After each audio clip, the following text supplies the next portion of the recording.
Roof bolt में। तो सबसे पहले इसमें बात आती है डिस्क्रिप्शन की। फर्स्ट पॉइंट क्या था रूफ बोल्ट का? डिस्क्रिप्शन। डिस्क्रिप्शन में हम लोग क्या क्या जाने? डिस्क्रिप्शन में क्या था हम लोग इसमें पढ़े बोल्ट के बारे में। बोल्ट क्या होता है, नट क्या होता है, बियरिंग प्लेट क्या होता है, बीपी प्लेट क्या होता है ना, ये सब हम लोग देखें। साथ में हम लोग देखें कैप्सूल के बारे में देखें, ये सारा चीज पढ़े। फर्स्ट में ये था, फर्स्ट पार्ट में हम लोग जाने क्या ये होता है। इसके अलावा रूफ बोल्ट का थ्योरी, जो थ्योरी सबसे पहले था, माफ करना, सबसे पहले बेसिक था, थ्योरी था ना, थ्योरी रूफ बोल्ट के बारे में था। 1 नंबर में थ्योरी था, 2 नंबर में था। तीसरा नंबर में जो था इंस्टॉलेशन प्रोसेस था, ये होना चाहिए था। इसी में आप लोग फंसे। इंस्टॉलेशन प्रोसेस, जो रूफ बोल्ट को कैसे इंस्टॉल करते हैं ना, इसी का प्रोसेस आप लोग का समझ में नहीं आया कि इंस्टॉल करते समय क्या क्या सावधानी बरतेंगे, क्या क्या प्रोसेस होगा, ये चीज आपको समझ में नहीं है। इसी में आप लोग सारे के सारे बच्चे फंस गए। ठीक है, तो मैं इसी चीज को थोड़ा सा अच्छा से क्लियर करता हूँ। ठीक है, सब एक एक पार्ट को देख लेते हैं। ठीक है, मैं एक एक बात करके सब चीज बताता हूँ। ठीक है, ध्यान से। तो सबसे पहले रूफ बोल्ट का थ्योरी। रूफ बोल्टिंग कौन थ्योरी पे काम करता है? तो कल का क्लास में लोग देखे बीम थ्योरी होता है, सस्पेंशन थ्योरी होता है, कैंग थ्योरी होता है। सस्पेंशन थ्योरी में क्या होता है? सस्पेंशन थ्योरी में हम लोग क्या करते हैं, मुझे 1 मिनट का सिर्फ 30 सेकंड का टाइम दो, रुक जाओ 30 सेकंड रुक जाओ।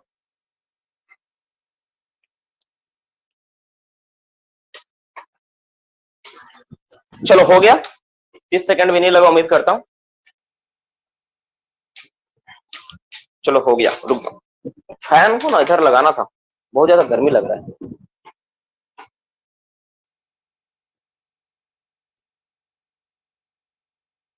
हाँ अब ठीक है। देखो, तो जो रूफ बोल्टिंग होता है ना, रूफ बोल्टिंग सबसे पहले थ्योरी पे बात करते हैं। तो रूफ बोल्टिंग 3 थ्योरी पे काम करता है, एक suspension theory, beam theory, Kang theory. Suspension में क्या था? पहले बीम थ्योरी जानते। बीम थ्योरी में क्या था? रूफ बोल्टिंग क्या करता है, जिस लेयर पे रूफ बोल्टिंग करते उस लेयर को आपस में जोड़ के बीम बना देता है, बीम का फॉर्मेशन कर देता है, that is called beam theory. इसके बाद क्या था? इसके बाद था सस्पेंशन थ्योरी। सस्पेंशन थ्योरी में क्या है, रूफ बोल्टिंग क्या करता है, जो लेयर के साथ रूफ बोल्टिंग लगा रहता है उसको आपस में बांध के क्या करता है, ऊपर में जो हार्ड रॉक उसके साथ क्या करता है, लटका देता है। तुम बोलोगे सर सब अगर लूज रहे तो भी कोई बात नहीं है, ऊपर में जो रॉक रहेगा ना उसका पकड़ नीचे वाला से ज्यादा होता है, नीचे वाला को पकड़ के रखेगा, है कि नहीं? तो ये होता है, क्या कर बोलते हैं इसको, हम लोग बोलते हैं सस्पेंशन थ्योरी। और कैंग थ्योरी मतलब क्या होता है, उसमें सबको क्या करता है, आपस में जो फ्रैक्चर वगैरह होता है उसको रूफ बोल्ट जोड़ के रखने का काम करता है। तो 3 थ्योरी पे काम करता है। अब सवाल है कि जो रूफ बोल्टिंग करता है उसमें क्या क्या चीज का जरूरत पड़ता है? उसमें बोल्ट का जरूरत पड़ता है, एक होल लगाना पड़ता है, नट लगाना पड़ता है, बेरिंग प्लेट चाहिए और कैप्सूल चाहिए। मेनली 5 चीज था। तो 5 चीज पे पहले देखते हैं। सबसे पहले आता है बोल्ट के बारे में। तो जो बोल्ट इस्तेमाल करते हैं उसकी लंबाई जो होती है, कुल लंबाई अगर बोलोगे टोटल लेंथ, तो टोटल लेंथ जो होता है, देखो उसमें होता है तुम्हारा 1.5 मीटर का तो बोल्ट होता है खुद, और 15 सेंटीमीटर एक्स्ट्रा क्या होता है, थ्रेड होता है ना। 15 सेंटीमीटर कितना तो थ्रेड होता है। ये 1.5 मीटर होता है मिनिमम, और 15 सेंटीमीटर क्या होता है, अलग से थ्रेड की लंबाई होती है। यानी तुम टोटल अगर लेंथ बोलोगे तो होता है 1.65 मीटर। कल हम आपको लोग को यही समझाएं। ये होता है, ये क्या होता है, टीएमटी, टीएमटी बार बोलते इसको, मतलब टीएमटी बार का होता है, ये टीएमटी बार बोलते, इसका स्पेसिफिकेशन एग्जैक्टली क्या है मुझे पता नहीं, टीएमटी बार बोलते इसको। ठीक है, नेक्स्ट इसी में क्या है, ये हो गया इसके बारे में। नेक्स्ट इसका जो डाया होता है वो कितना होता है, वो होता है आपका 20 से 22 मिलीमीटर आपका इसका डाया होता है। यानी जो रूफ बोल्टिंग लगाओगे कितना होता है, 20 से 22 मिलीमीटर का डाया होता है। मोटा मोटे रूफ बोल्ट के बारे में इतना स्पेसिफिकेशन था, बोल्ट में यही बात आपको जानना था। ठीक है, अब इसके बाद क्या आता है, रूफ बोल्ट के बाद नेक्स्ट पॉइंट क्या आता है, बोल्ट के बाद, बोल्ट के बाद जो नेक्स्ट आता है होल के बारे में आता है। जो आप होल लगा रहे हो तो होल कितना होगा, तो होल हम लोग जो करते हैं वो होता है डाया उसका 32 मिलीमीटर, कितना होता है 32 मिलीमीटर, 32 मिलीमीटर का डाया होता है। लेंथ कितना होता है होल का, तो जितना रूफ बोल्ट है उतना लंबा चाहिए तभी ना लगेगा वो। तो मोनली 2 पॉइंट है, इसको लगाने के लिए हम लोग होल किस चीज का इस्तेमाल करते हैं, तो हैंडल ड्रिल मशीन का भी इस्तेमाल होता है। अगर मान लो सैंडस्टोन और हार्ड कोल है, मतलब माफ करना सैंडस्टोन या रॉक है पत्थर, हम लोग रेडियंट मशीन या यूडीएम का भी इस्तेमाल करते हैं रूफ बोल्टिंग करने के लिए। ये सारा चीज जो होल लगाएंगे हमेशा हम लोग वर्टिकल 90 डिग्री एंगल के साथ लगाया जाता है, तो ज्यादा बेहतर माना जाता है, बहुत इफेक्टिव होता है। अगर यही हैंडल हाथ से लगाओगे ना, मैनुअली करोगे, तो 90 डिग्री एंगल पे रूफ बोल्टिंग नहीं हो पाती है। ये थोड़ा सा उसका डिमेरिट है।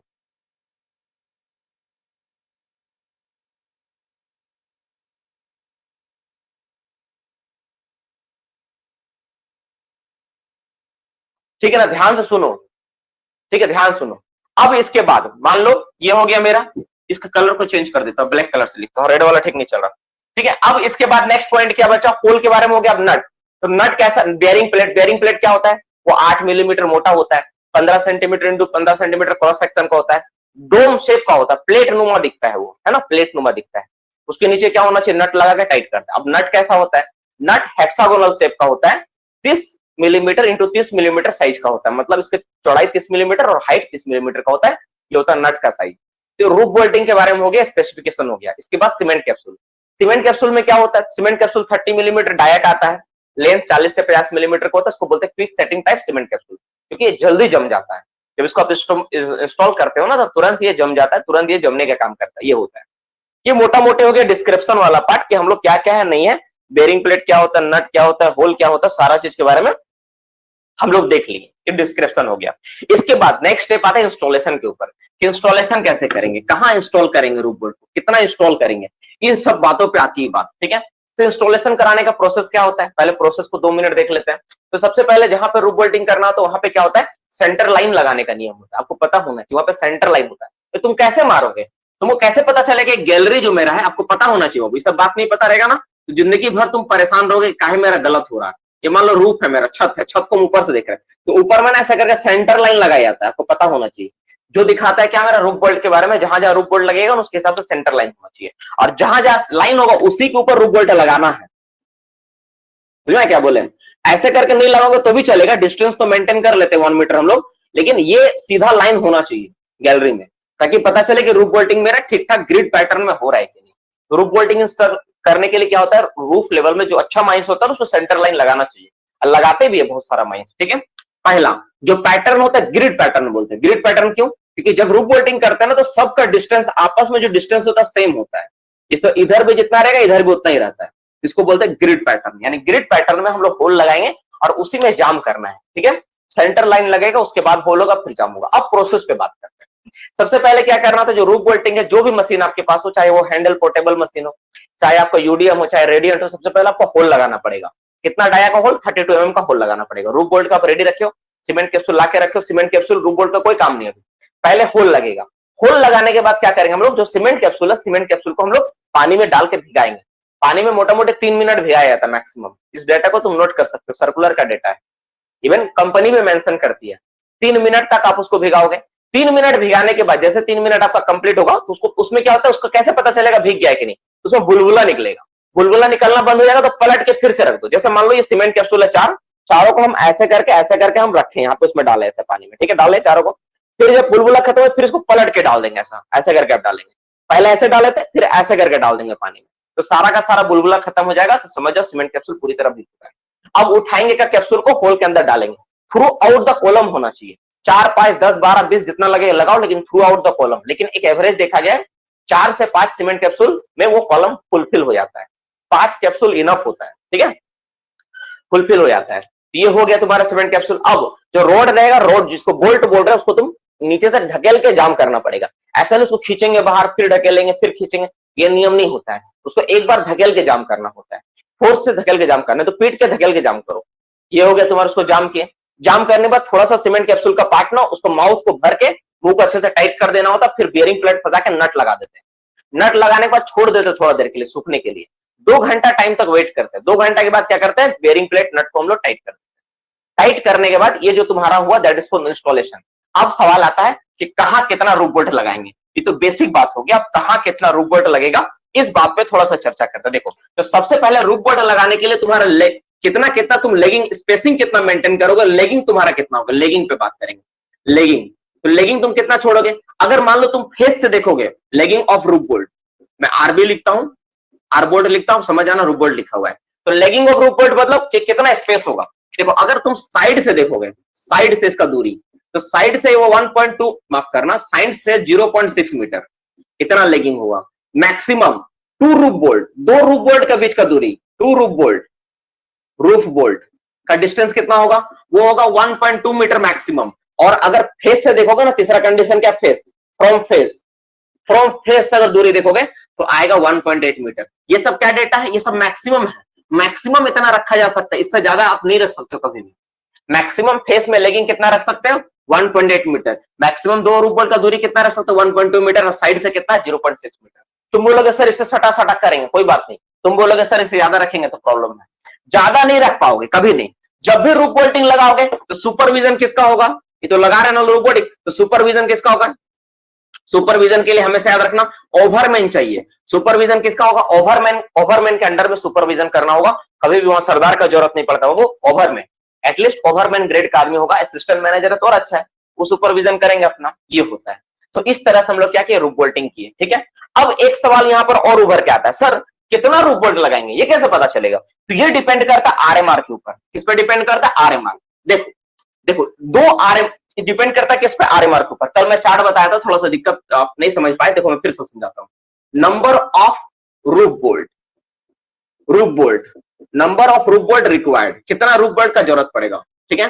किस पे डिपेंड करेगा? आरएमआर पे डिपेंड करेगा। जैसे हम 3 कॉलम बनाते हैं, एक आरएमआर होगा, रॉक मास रेटिंग, ठीक है, उसका कैटेगरी गरी होगा, ठीक है। तीसरा होगा कैटेगरी हो गया, रूप आरएमआर हो गया, कैटेगरी हो गया। इसके बाद एक टर्म इसमें और आएगा, ठीक है, स्पेसिंग, स्पेसिंग या डिस्टेंस लिखो, डिस्टेंस बिटवीन। तुम लोग इसमें बहुत कंफ्यूज हुए ना, कल देख लो, डिस्टेंस बिटवीन रूफ बोल्ट कितना होगा। और इसमें एक और टर्म आएगा, number of roof bolt, roof bolt पर स्क्वायर मीटर, एक तीसरा चौथा कॉलम है। ध्यान से देखो, अगर मेरा रूफ का कैटेगरी, अगर आरएमआर मेरा किसी भी रोड रूफ का आरएमआर, देखो 20 से, देखो मैं लिख देता हूं, 0 से 20 में रूफ बोल्टिंग नहीं होता है, रूफ बोल्टिंग नहीं होता है, ठीक है। इसको हम लोग क्या बोलते हैं? इसको बोलते हैं वेरी पुअर। यहाँ पे इसमें तुम काम कर ही नहीं पाओगे, रूफ बोल्ट नहीं चलेगा। स्टार्टिंग कहां से होता है? 20 से 40 से, इसमें तुम रूफ बोल्टिंग में काम कर सकते हो, ठीक है। तो 20 से 40 को हम लोग क्या बोलते हैं? पुअर बोलते हैं। क्या क्लास है? पुअर क्लास का है, ठीक है, कैटेगरी क्या है? पुअर। तो जब इसमें तुम करोगे तो इसमें डिस्टेंस, दो रूफ बोल्ट जब भी लगाओगे इसके बीच का दूरी कितना होगा? इसमें दूरी होगा 0.6 टू 0.8 मीटर, माफ करना, 0 पॉइंट कितना हो जाएगा? 8 मीटर का दूरी होगा। और इस दो roof bolt, number of roof bolt कितना लगाओगे 1 मीटर स्क्वायर एरिया में? तो इसमें लगेगा आपका ज्यादा, 1.2 से 1.5 रूफ बोल्ट लगाना होगा। इतना रूफ बोल्ट, ये रूफ बोल्ट का संख्या, ये स्पेस है, दोनों का डिस्टेंस है। देखो इसका यूनिट क्या है? इतना, और इसका यूनिट क्या है? नंबर में संख्या है, ठीक है, इतना चाहिए। अगर मान लो कहीं का चाल का आरएमआर अगर 40 से 60 के बीच है तो उसको हम लोग क्या बोलते हैं? इसको बोलते हैं फेयर। क्या बोलते हैं ना? फेयर। फेयर के केस में कितना स्पेसिंग चाहिए? तो 1 मीटर। कितना होना चाहिए? 1 मीटर का स्पेसिंग होना चाहिए, यानी दो रूफ बोल्ट का दूरी कितना होगा? 1 मीटर। और कितना रूफ बोल्ट लगाओगे इस केस में? इस केस में कितना रूफ बोल्ट लगेगा? 1 से 1.2 लगेगा। कितना लगेगा? 1 टू 1.2, 1.2 लगेगा। और तीसरा जो कंडीशन, जो आप लोग बार बार जो कंफ्यूज हो रहे थे, तीसरा कंडीशन क्या, वो कितना है? 60 से कितना 80 है, उसमें कितना हो तो उसको क्या बोलते हैं? गुड बोलते हैं। क्या बोलते हैं? गुड। इस केस में कितना लगेगा? इस केस में जो स्पेसिंग होगा, दो बोल्ट का बीच का जो दूरी होगा वो कितना होगा? वो होगा 1.2 टू 1.5 मीटर, ठीक है। और अगर इसमें देखेंगे कितना आएगा? 0.7 से लेके, ठीक है, 0.7 से लेके, माफ करना, इसमें होगा 1. हाँ, इसमें कितना आएगा आपका? हाँ, 0.7 टू 1, ठीक है, तो लिख रहे हैं 0.7 टू 1 होगा। कितना होगा इसमें? 0.7 से 1 होगा, ठीक है। तो ये आपका हो गया स्पेशली पार्ट। देखो ये क्या है? ये डिस्टेंस बिटवीन रूफ बोल्ट है, जो आप किताब में पढ़े हो, जो आप बुक में पढ़े। मैंने कल क्या पढ़ाया था? मैं बताया रूफ बोल्ट कितना चाहिए आपका नंबर, इससे आप रूफ बोल्ट निकाल सकते हो कि कितना रूफ बोल्ट जरूरत है, डायरेक्ट निकाल पाओगे यहां से, इस फॉर्मूला से। आप क्लियर हो रहा है कि नहीं?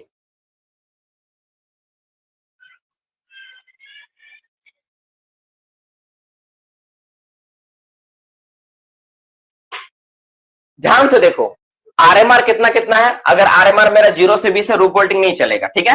और 80 से, अगर 80 से 100 के बीच अगर आरएमआर होगा तो भी मेरा क्या होगा? 80 से 100 के बीच अगर आरएमआर रखते हैं ना, तो उसको क्या बोलते हैं? वेरी गुड बोलते हैं। चाल को क्या बोलते हैं? Very good.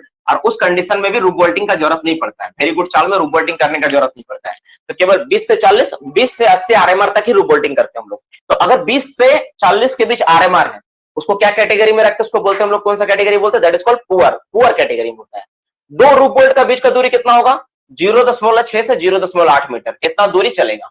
एक रूफ बोल्ट से एक रूफ बोल्ट का दूरी 0.6 से 0, मतलब पास लगाना है। क्यों पास लगाना है भाई? क्योंकि इसका आरएमआर खराब है, चाल का क्वालिटी खराब, इसलिए सामने सामने लगाओ।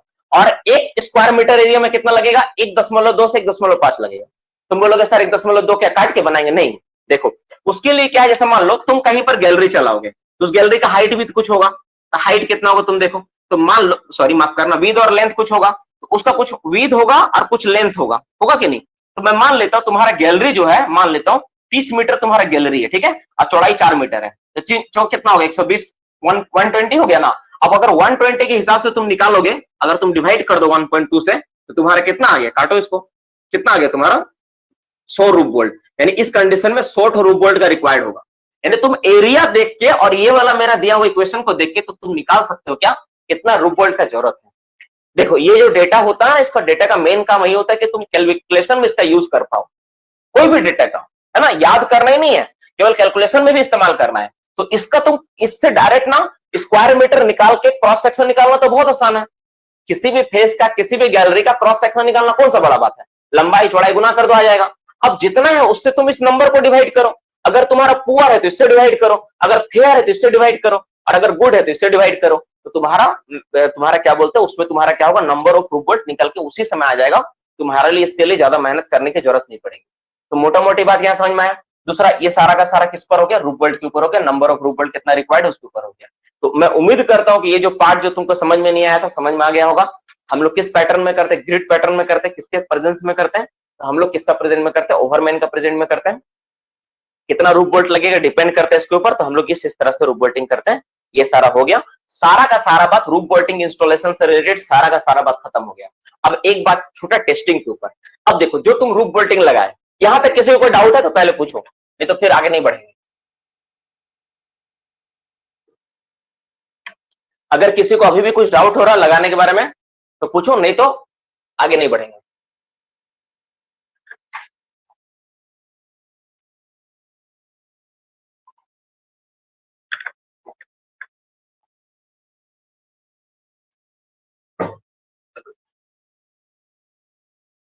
लास्ट पॉइंट, ये लास्ट पॉइंट, ये या ये कौन वाला नंबर बताओ, नंबर लिख रहा हूं मैं, A B C D E, कौन सा पॉइंट, पॉइंट बताओ, ई वाला। अरे एफ कहां लिखे हैं, हटो जब है कैलकुलेशन। अच्छा कैलकुलेशन बता देता हूं, ठीक है। कैलकुलेशन देखो, लास्ट वाला ई में ना जरूरत ही नहीं है इसका, ठीक है। कैलकुलेशन क्या, देखो जो मेरा क्रॉस सेक्शन है, जो भी जगह तुम रूप वोल्ट लगाओगे उसका कुछ कंडीशन दिया रहेगा, कुछ तो कंडीशन सवाल में तो रहेगा ना भाई।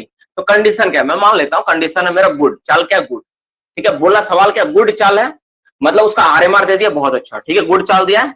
और बोला है क्या, इसमें मैक्सिमम रूप वोल्ट लगाना है, मैक्सिमम, मैक्सिमम जितना पॉसिबल उसको लिखिए, मैक्सिमम पॉसिबल लिखिए।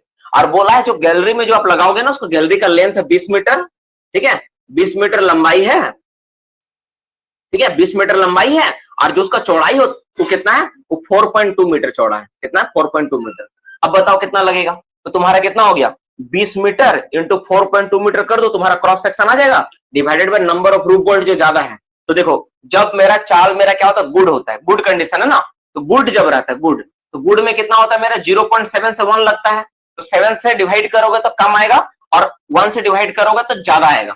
तो हमको ज्यादा लेना है ना, 1 से डिवाइड करोगे तो कम आएगा, 0.7 से डिवाइड करोगे तो कम आएगा, 0.7 से डिवाइड करो ज्यादा आएगा, 1 से डिवाइड करो तो कम आएगा, इसलिए हमको 0.7 से डिवाइड करना होगा, ठीक है। पॉइंट से पॉइंट खत्म, 7 से काटोगे 6 बार में, 6 दुना कितना हो गया 120 रूप वोल्ट, 6 दुना 12, 120 रूप वोल्ट लगेगा तुम्हारा। देखो इस तरह निकाल लिया। देखो बोलोगे सर यहाँ पे 0.7 का आया, देखो इसलिए आया बाबू यहाँ पे 0.7, क्योंकि यहाँ पर ये वाला कंडीशन अप्लाई हो रहा है, क्या था, चाल गुड था, तो गुड कहाँ यहाँ पर है, इसके लिए कौन सा रूल होता है, इसके लिए ये नियम लगेगा। तुम बोलोगे सर 7 से काहे डिवाइड किया, क्योंकि देखो यहाँ मैक्सिमम पूछा है। तुम अगर बोलोगे सर हम यहाँ पे 7 से हम 1 से मल्टीप्लाई करेंगे तो क्या आएगा, देखो क्या आएगा, 1 से डिवाइड करोगे ना तो 1 बार में कटेगा, 1 से काटोगे तो 20 बार में ही कटेगा, 1 तो कटेगा ही नहीं। तो कितना होगा, 4 दूना देना 20 दूना 40, 4 और 4 दूना 80, ठीक है, तुम्हारा 84 वोल्ट आएगा। तो तुम्हारे यहाँ तो कम आ रहा है, मैक्सिमम तो ये वाला आ रहा ना, तो मैक्सिमम के केस में कम से डिवाइड करना होता है, एक लेंगे मिनिमम के लिए, ठीक है। देखो इसको बोलते हैं, क्या बोलते हैं, इसको बोलते हैं न्यूमिनेटर, इसको बोलते हैं डिनोमिनेटर। अगर तुमको भागफल ज्यादा चाहिए तो नीचे वाला वैल्यू जिसको बोलते हैं अंश और हर, तुम लोग पढ़ा है हिंदी वाले है ना, अंश और हर, तो अंश का हर अगर कम रहे तो वैल्यू ज्यादा आता है, हर अगर ज्यादा रहे तो वैल्यू कम आता है। इसमें तो हमको बांटना है ना, तो इसका वैल्यू कम आना चाहिए तब ना ऊपर ज्यादा आएगा। सवाल में पूछा था मैक्सिमम रूप वोल्ट कितना चाहिए, तो मैक्सिमम के लिए यहाँ पे कम वाला वैल्यू लेना पड़ेगा। अगर पूछता मिनिमम कितना चाहिए, मिनिमम कम से कम कितना चाहिए, तब तुम यहाँ पे कितना लेते, तब तुम 1 से डिवाइड करते, है कि नहीं? यही तो कंसेप्ट है, यही तो सीखना है। हमको कोई नहीं सिखाया, हम सोचे ये हो सकता है, आपको मैं बताया तो सीख गए, और कोई दिमाग में था ही नहीं, बस आपको बोलते बोलते मेरा दिमाग में आया कि ये होना चाहिए। अब भी सोचो इस बात को, है ना, ब्रेन को डेवलप करना है मेनली काम। तो अब देखो तुम इंस्टॉलेशन के बारे में सारा चीज सीख गया कि कैसे इंस्टॉल करना है, किसके सुपरविजन में होगा। अब सवाल इसमें दूसरा आता है जो नेक्स्ट स्टेप। अच्छा, अभी भी किसी को कोई डाउट है क्या? पहले मैं क्लियर करूंगा उसके बाद। सर आरएमआर, रुको एक गंगाधर सर, आरएमआर वेरी गुड में रूफ बोल्ट, एक मिनट रुको, नहीं करेंगे तो कभी कोई खतरा नहीं होगा ना? नहीं, वेरी गुड में जरूरत नहीं पड़ता। वहां पे क्या होता है ना, वहां पे हम लोग क्या करते हैं, जब अगर कहीं का आरएमआर वेरी गुड है तो वहां पे हम लोग क्या करते हैं पता है, वहां सफारी सपोर्ट लगाते हैं। सफारी सपोर्ट, सफारी सपोर्ट लगा लगा के आगे बढ़ते हैं। आपको याद है सफारी सपोर्ट में, है ना, याद वो वाला मैं पढ़ाया था ना, एक न्यूमेरिकल करवा, जरूरत नहीं पड़ेगा गौतम इसमें न्यूमेरिकल के लिए, न्यूमेरिकल बस सही है, जो क्रॉस सेक्शन दिया मैंने तो चलो मैं करवा देता हूँ न्यूमेरिकल, ठीक है ना, चलो करवा देता हूँ। 20 मीटर क्या है सर? 20 metre cross. तुम लोग जानना चाहते हो सर न्यूमेरिकल करना चाहते हो, न्यूमेरिकल अगर करने के लिए इंटरेस्टेड हो तो ज्यादा कुछ नहीं, बस यस करके एक रिप्लाई दे तो मैं करवा देता हूँ, डिवाइड होगा ना, ठीक है। चलो एक न्यूमेरिकल अगर करने के लिए इंटरेस्टेड हो तो लिखो, एक सवाल लिख लो, बहुत इंटरेस्टेड हो तो मैं एक सवाल दे देता हूँ, लिखो लिखो। सवाल क्या है? सवाल बोल रहा है, क्वेश्चन क्या, लिखो कैलकुलेट, कैलकुलेट द, दोनों निकालो, ठीक है, calculate the minimum, minimum and maximum, maximum number of roof bolt required, required in a face, in a face, in a face लिखे, calculate the minimum and maximum number of roof bolt required in a face having, लिखो having में RMR दे देता हूं, having RMR जो कि अधिकांश mines का होता है, ठीक है, 52 एंड बस यही दिया हुआ है, बस और कुछ नहीं दिया हुआ है, इसी में कैलकुलेट करना है। RMR 52 है, ठीक है। देखो अब बताओ RMR 52 है, किस कैटेगरी में आएगा? 52 कहां आएगा? इसमें आएगा, किसमें आएगा बाबू? इसमें आएगा, ये वाला में आएगा, 52 इसमें आएगा, ठीक है, ये वाला आएगा। अच्छा इसके साथ इसमें और एक सवाल इसमें मेंशन करना पड़ेगा, एंड इसमें तो मेंशन किए नहीं, एंड साइज, साइज ऑफ, ठीक है, साइज ऑफ रूफ, रूफ जहां पे आप रूफ बोल्ट लगाओ उसका साइज कितना, उसका क्रॉस सेक्शन कितना है, तो उसका जो साइज दिया हुआ है, ठीक है, ये वाला जो आप देख रहे हो ना इसमें, इसको जो साइज दिया हुआ है आपका, दिया हुआ है, लिखो 25 मीटर क्रॉस, ठीक है, 25 मीटर क्रॉस 4.8 मीटर, ये दिया हुआ है, 25 मीटर क्रॉस 4.8 मीटर, इतना साइज है, 4.8 है बाबू, है ना, इसका साइज कितना गैलरी का? 4.8 है। अब बताओ अगर तुमको ये सवाल दे, अगर कोई तुमको ये सवाल दे दे, ये जो सवाल आप देख रहे हो सवाल दे दे, अब बोले बनाओ, तो तुमको क्या समझा है, ये किस में कंडीशन अप्लाई हो रहा है? ये कंडीशन इस पे अप्लाई हो रहा है, ठीक है। तो मिनिमम के लिए, मिनिमम अगर निकालना है तो मैक्सिमम नंबर से डिवाइड करना पड़ेगा, और मैक्सिमम निकालना तो मिनिमम नंबर से डिवाइड करना पड़ेगा, ठीक है, क्रॉस सेक्शन से डिवाइड करना पड़ेगा। तो पहले निकालते हम लोग मिनिमम निकालते हैं, ठीक है, मिनिमम, मिनिमम कितना चाहिए, मिनिमम रूफ बोल्ट कितना चाहिए, कम से कम रूफ बोल्ट कितना जरूरत पड़ेगा, कम से कम कितना चाहिए जिसमें काम हो जाएगा हम लोग, तो कम से कम के लिए हमको कितना डिवाइड करना पड़ेगा? मैक्सिमम से डिवाइड करना पड़ेगा, ठीक है। तो यानी क्या होगा इसमें, size of gallery, size of roof, जहां पर आप रूफ बोल्टिंग करोगे, है ना, size of roof, area of roof, जो भी लिखना लिखो, डिवाइडेड बाय, ठीक है, डिवाइडेड बाय ये वाला डेटा, यानी नंबर ऑफ रूफ बोल्ट, ठीक है, number of roof bolt, roof bolt वाला तुम डेटा को लिखोगे, इसे डिवाइड करना है। तो कितना साइज है आपका? 25 गुना कितना है? 4.8 है, ठीक है। नंबर ऑफ रूफ बोल्ट कौन सा लेंगे? अगर मिनिमम है तो मैक्सिमम वाला लेंगे, यानी 1.2 लेना होगा, तो 1.2 ले लो, पॉइंट से पॉइंट खत्म, 12 से काटो, 12 चौका 48, 25 चौका कितना हो गया? 100 रूफ बोल्ट तुमको चाहिए, ठीक है, एक बना दिया। अब अगर सवाल मान लो पूछे मैक्सिमम निकालिए, सवाल में क्या मैक्सिमम, सेम फॉर्मूला लगेगा, जो फॉर्मूला है size of roof, size of roof कितना है?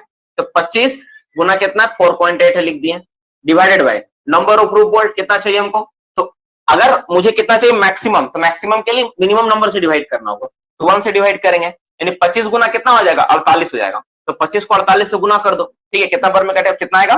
120 आएगा, कितना आएगा बाबू? 120 आएगा, है ना, गुना कर लेना, हम गुना कर लिए मन में, ठीक है ना, कितना आएगा?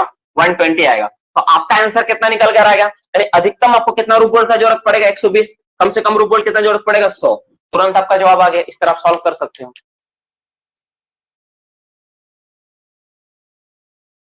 अच्छा, एक बात तुम नोटिस किया, हम तुरंत गुना करके कैसे लिख दिए? चलो, सीखने का जरूरत तो है नहीं, सिखा दे क्या कि तुरंत गुना करके कैसे लिख दिए? ये जरूरत पड़ेगा? सीख समझ में आए कैसे गुना किया? सिखा दूं? देखो, जब कभी कोई नंबर, इसको मैं मिटा देता हूं, एक ट्रिक्स याद रखना, एक ट्रिक बहुत सिंपल ट्रिक है, बहुत इंटरेस्टिंग है। कोई भी नंबर को अगर 25 से गुना करना पड़े, कोई भी नंबर ले लो, ठीक है? जैसे मैं उदाहरण देता हूं, मान लो तुमको बोले, हम लिखते हैं, ठीक है, 44 गुना 25, ठीक है, 48 गुना 25, 84 गुना 25। ऐसा अगर कोई नंबर रहे कभी भी 25 से अगर गुना करना रहे, ठीक है, ठीक है, कुछ भी नंबर में 24 गुना 25 ऐसा दिया हुआ है, कितना आंसर होगा? कितना जल्दी कर पाओगे इसको? इसका आंसर कितना आएगा पता है? 110। इसका आंसर कितना आएगा पता है? 120। इसका आंसर कितना आएगा पता है? 210। इसका आंसर कितना आएगा पता है? 80। तो इतना फास्ट हम कैसे कैलकुलेट किए? How it is possible? ठीक है, आप में टैलेंट है गधा। सुनो, इसका नियम है। नियम क्या है? देखो, 25 को जब भी गुना करने बोले ना, तो हम 25 को क्या लिख सकते हैं? We can write 25 as a 44 into, हम लिख सकते हैं 100 बटा 25, 100 बटा 4। इसका मतलब क्या है? इसका मतलब ही तो 25 होता है। इसको काटेंगे तो कितना बार कटेगा? 25 बार में कटेगा। तो हम 25 को क्या 100 बटा 4 लिख सकते हैं? हम एक ही है, 4 से इसको काट दिए 11 बार में। 11 गुना 100 कितना आएगा? 110। 1100 आएगा ना? हाँ, 1100 आएगा, जीरो कर बैठेगा, ठीक है ना? तो ये आ गया। फिर हम इसमें क्या किया भाई? इसको भी हम क्या किया? 100 बटा 4 किए। इसमें हम क्या लिखे? 25 की जगह क्या लिखे? 100 बटा 4। 100 बटा 4, 4 से काटे कितना बार? 1 2, तो कितना आ गया? 1200। फिर 25 बटा क्या लिखे? 100 बटा 4 लिखे, तो 4 से काट दिया कितना? 2 1, तो कितना आ गया? 2100। फिर क्या लिखे? इसको कितना लिखे? 100 बटा 4। फिर 4 से काटे कितना बार में? 4 8 24, 8 गुना 100, 800 आ गया। मतलब तुम कोई भी नंबर अगर 25 से गुना करना होता है, तो हम लोग उसको कुछ नहीं करेंगे, हम सीधा 4 से भाग दे देंगे। कभी भी अगर जीवन में कभी 25 से मल्टीप्लाई करने कोई बोल दे, कुछ मत करना, 4 से भागा दे देना। कोई भी नंबर है, मान लो तुम्हारा 80 ही है, 25 से तुमको गुना करने दिया, कुछ मत करो, उसको 4 से भागा दे दो, अब 2 तो जीरो बैठा दो। कितना बार कटेगा ये? कितना बार कटेगा? 2 बार में कटेगा ना? समझ में आ रहा है क्या बोलना चाह रहे हैं? कुछ मत करो, उसको 4 से भागा दे दो, 2 तो शून्य बैठा दो। जैसे उदाहरण के तौर पर मैं एक और नंबर लेता हूं, देखो, मान लो है तुम्हारा 484 है, इसको बोला गुना 25 करिए, कुछ मत करो, इसको तुम 4 से भागा दो, तो कितना बार में कटेगा ये? 1 2 1 बार में कटेगा, 2 तो शून्य बैठा दो, आ जाएगा आंसर। अगर नहीं समझ में आया तो वीडियो को बार बार देखना, समझ में आ जाएगा। कुछ हार्ड नहीं है, बड़ा सिंपल चीज है, ठीक है, कुछ हार्ड नहीं, बहुत सिंपल। इस तरह से बहुत सारे ट्रिक्स और टिप्स होता है, बहुत होता है, ये तो बहुत कॉमन है। जब एसएससी सीजीएल का मैथ्स पढ़ाते थे ना, तो ये सब तो बच्चा वाला चीज रहता था, ठीक है, ये सब बच्चा वाला चीज है, ये सब कुछ भी नहीं है। मैथ्स तुम लोग क्लास नहीं किए हो बाबू। तुम लोग एक बात मैं हैरत वाला बताऊं, तुम लोग का जानकर हैरत होगा। सुन लो मेरा कहानी। हम माइनिंग पढ़ा रहे हैं ना, माइनिंग अच्छा तुमको लग रहा है पढ़ने में, लेकिन तुमको जानकर हैरत होगा ना, मेरा मैथ और फिजिक्स माइनिंग से कम तो 20 से 25 गुना खतरनाक है। तुम अगर मेरा से मैथ्स और फिजिक्स पढ़ लिया ना, तो माइनिंग में तो वो किताब खोल के देखना ही पड़ता है। मैथ्स और फिजिक्स के लिए ना हमको किताब खोल के देखने का भी जरूरत नहीं पड़ेगा, कभी नहीं जरूरत पड़ेगा। इससे 20 से 25 गुना मेरा स्ट्रांग है फिजिक्स और मैथ्स। नहीं देखने का जरूरत पड़ेगा, कभी नहीं जरूरत पड़ेगा। और जिसमें हम पढ़ाते थे ना, जो अभी तो खैर मतलब मैं बोलूं तो अभी मोटा मोटी कितना साल हो गया, लगभग हमको लग रहा है 2012 15 में लास्ट पढ़ाए थे। उसके बाद फिर 7 साल बीत चुका है। अभी क्या स्टेटस है पता नहीं। उस समय ना मेरा मैथ्स और फिजिक्स करने के लिए जो मैं खुद मतलब क्लास 10 12 का स्टूडेंट, 10th में, जब मैं 10th में था तो 10th में मैं रहता था, और क्लास ग्रेजुएशन वाले बच्चे क्लास करने आते थे उसमें मेरे पास, है ना। 10th में ग्रेजुएशन वाले लोग आते थे मैथ्स सीखने के लिए, और वो भी ऐसा नहीं कि घर के बगल में तो आगे पढ़ने के लिए, नहीं, रानीगंज, मेरा घर से रानीगंज मोटा मोटी 20 किलोमीटर डिस्टेंस है, वहां से लोग आते थे क्लास करने के लिए। और सबसे हैरत की बात है, कुछ बच्चे तो कार लेके आते थे पढ़ने के लिए, ठीक है, सर के पास साइकिल का औकात नहीं था, बच्चे लोग कार लेके आते थे पढ़ने के लिए, बताओ, ऐसा कंडीशन भी रहा। चलो, तो ये हो गया मोटा मोटी बात। अब हम लोग बात करते हैं रूप बोल्टिंग का टेस्टिंग के ऊपर। तो टेस्ट कैसे करते हैं? तो जो रूप बोल्टिंग का टेस्ट होता है, जिस मशीन से हम लोग टेस्ट करते हैं, उसको बोलते हैं एंकरेज टेस्टिंग मशीन। ध्यान सुनना, जो मशीन MSCHIN मशीन, जो मशीन का हम लोग इस्तेमाल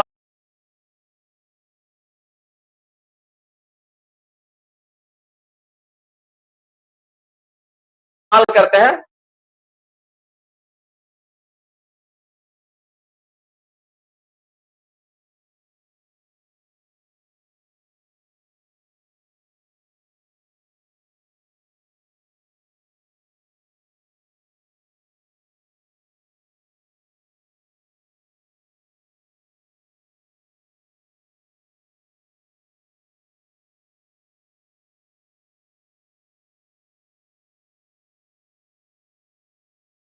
करवा दूंगा, आप लोग का मैथ्स रीजनिंग का तो पार्ट है ही। तो जिस मशीन से हम लोग टेस्टिंग करते हैं बाबू, उस मशीन का नाम क्या? Anchorage testing machine. इसी मशीन का नाम है एंकरेज टेस्टिंग। क्यों? क्योंकि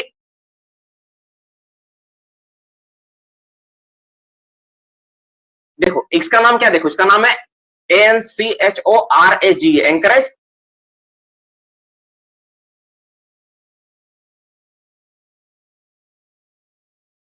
टेस्टिंग। ठीक है, मैं स्पीड में लिख रहा हूं मशीन, और भी पढ़ाना यार। क्यों इसका नाम है? क्योंकि